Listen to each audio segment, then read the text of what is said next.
This week's Torah portion talks about the laws of Tzarat. It was a type of affliction. Could affect a human body, your hair, could affect your clothes, could affect your house even. So any translation, like some try to translate it as leprosy, isn't quite accurate. In Sefer Yetzirah, the book that's attributed to Abraham, our forefather, there it tells us that there's two words that have the exact same letters and have completely opposing meanings.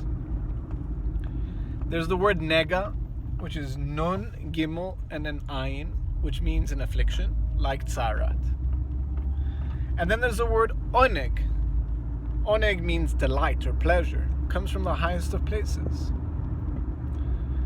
The only difference, one of the main differences we see here, is that the ayin, the letter ayin, which ayin actually means eye, an eye, in the word nega is at the very end.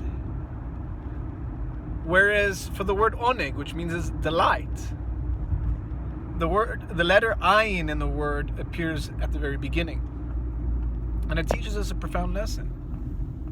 Someone who goes through life and their eye is always looking, their ayin is always looking back at the past. They're always thinking how things were better once upon a time. Or alternatively, they're thinking of all the past traumas, all the past mistakes they've made. And they're always holding that with them, that burden inside of them, that trauma. Well, a person like that can never grow and move forward because of the past that is bearing them down. A person, a Jew, needs to learn how to take the ayin, take his eye, and put it at the very beginning so it's always looking forward, looking to the future. The Jew, the way of the Jew, is to be filled with hope and belief in a better tomorrow. He needs to have the view like, sure, perhaps in the past I went through these things and I had these traumas and I was victim to this kind of behavior or I made these mistakes. Nevertheless, right here, right now, I can start anew. Today is a blank slate. The future is an empty canvas and I can paint it however I want. And I will paint it.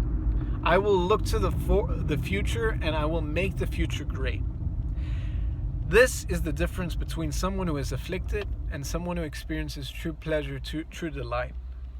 We need to have an eye, always an eye of hope, an eye of faith, an eye that is positive and optimistic.